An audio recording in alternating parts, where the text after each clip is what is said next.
Hi YouTube, Roy Marco with Roy Marco's Garage, coming to you today with a couple of questions and answers for my C50. Okay, so I'm just going to go get my C50, bring it onto the driveway, and we'll answer these questions.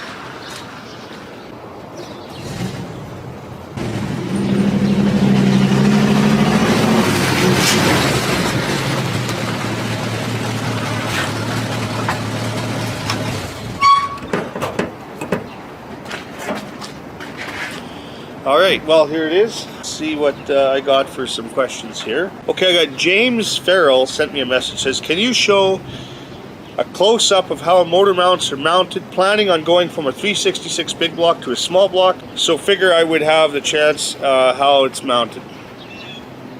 I will take a look at the engine mount and show you how the mounts work on a C50. And then we'll go on to question 2. One of the things that these have is a horseshoe mount, and let me just get the camera and show you. Okay, so I'm not exactly sure how the 366 is mounted in comparison, but this is how the small block mounts on the factory location. So basically there's a horseshoe mount here.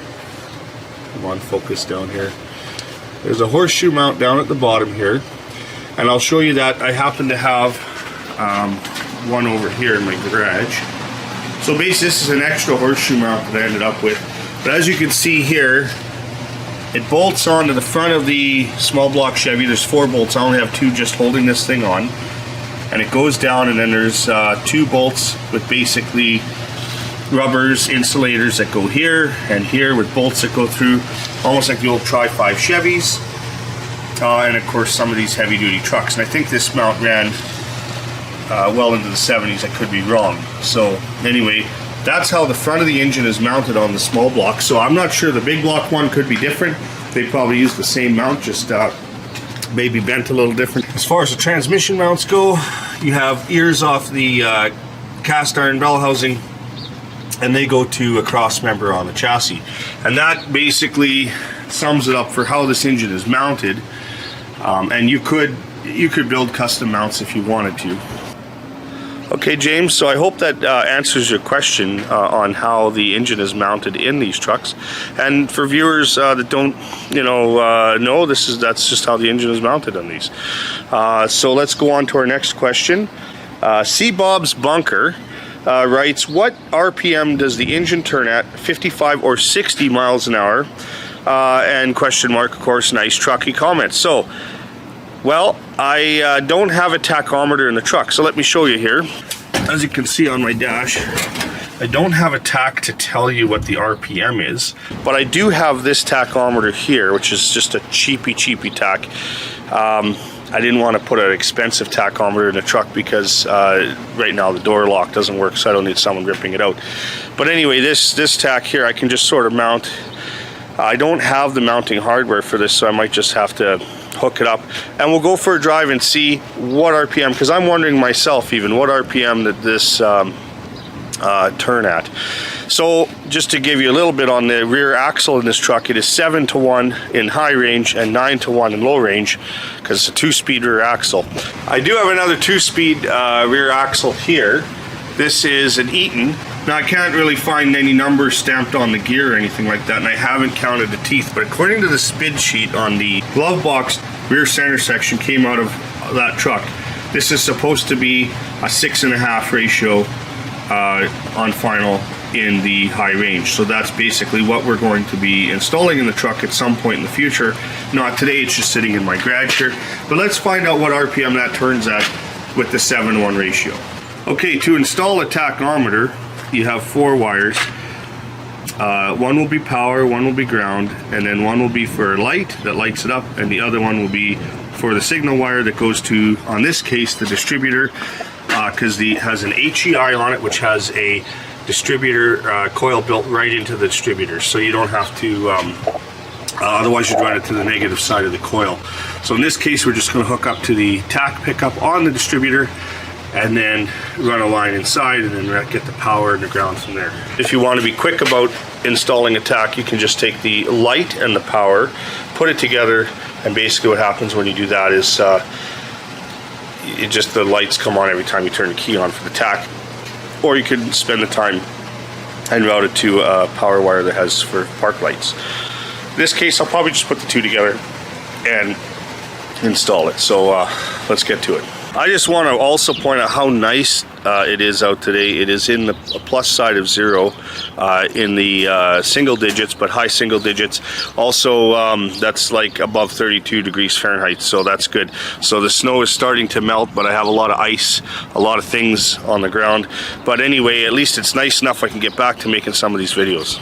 Okay, so I got the tack here. I got a bracket like this. I'm going to go ahead and mount that down here and then wire it in. So we'll do that. Alright, okay, I got the tack installed. Let me show you what I got going on here.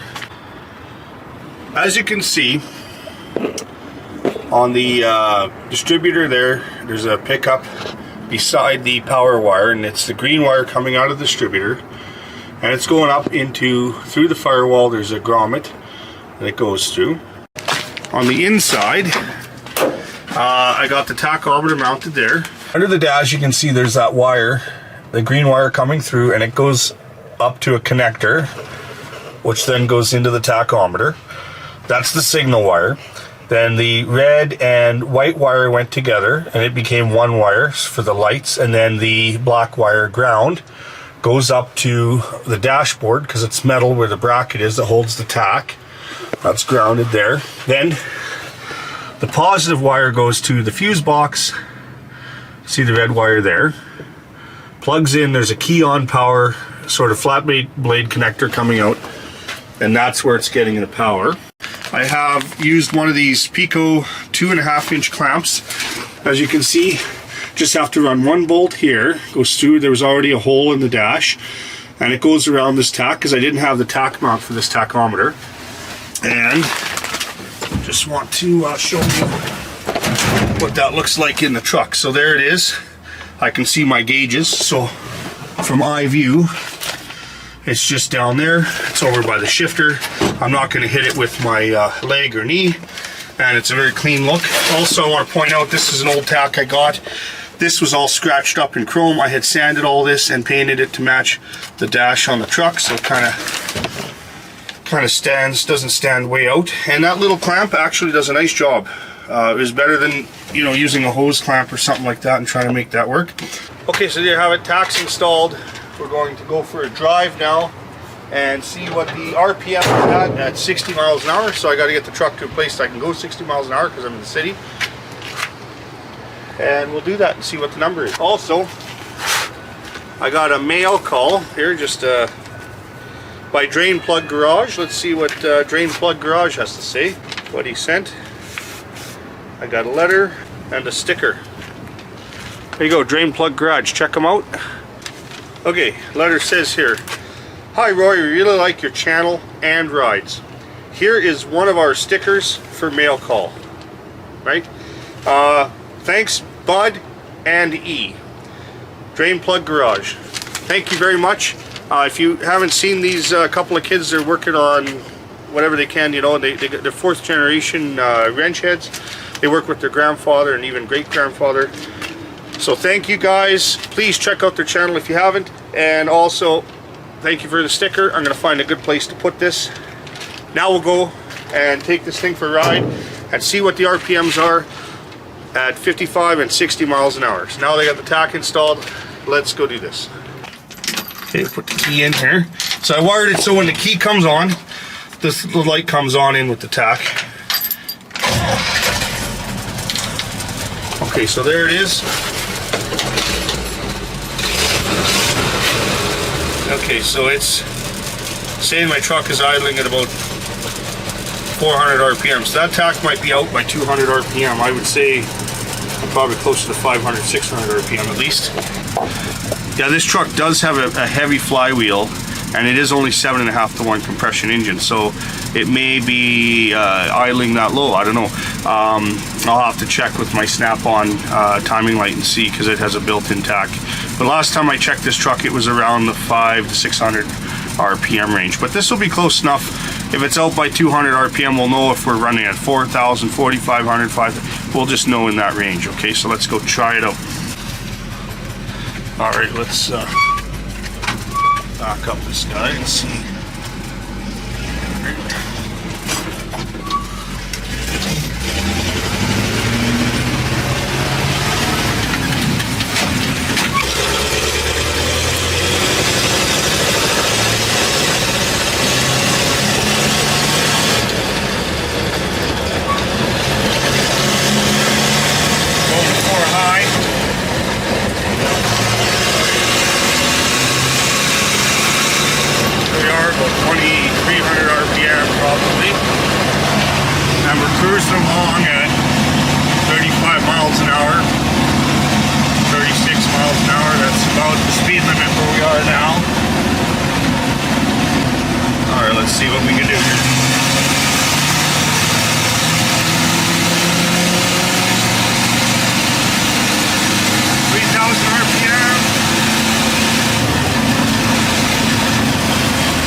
cruising at 60 kilometers an hour or like 2200 RPM.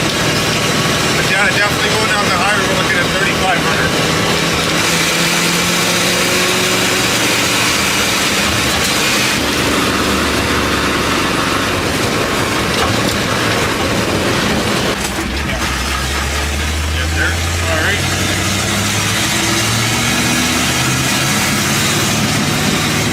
Okay, so there you have it. We're looking at about 3,500 to 3,700 RPM at 60 miles an hour. So yeah, it's you're really revving it up here for a V8. You're hitting almost red line. You know, I'd say 4,000 would be 4,500 would be red line on this engine. So to sit there going for a long period of time with that RPM would definitely not be a good idea.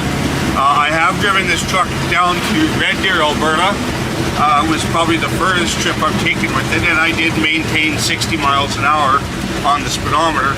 So I was running about 3,600 RPM the whole way, and it was okay. I mean, it sucked some fuel back, that's for sure. Definitely fuel mileage suffers. This truck doesn't need a lot of horsepower now. I mean, it's not. You're not running it, you're not running a heavy load. This truck's not towing 18,000 pounds anymore, so basically you're just driving itself around, and maybe if I haul something I might haul 500-600 pounds, 1,000 pounds at the most. Okay, so we'll go back home and we'll do a conclusion.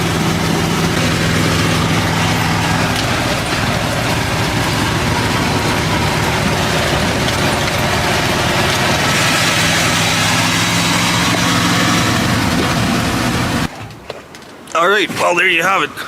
At C-Bob bunker, your answer is turns at about 3,500 RPM at 60 miles an hour, which is just under 100 kilometers an hour. So that's the answer. So now I know, now you guys know what the RPM is with the 7-to-1 ratio on the C50 is for the final drive. And right now it has that SM420 transmission in it, which is going to get it again, except this one pops out of third gear.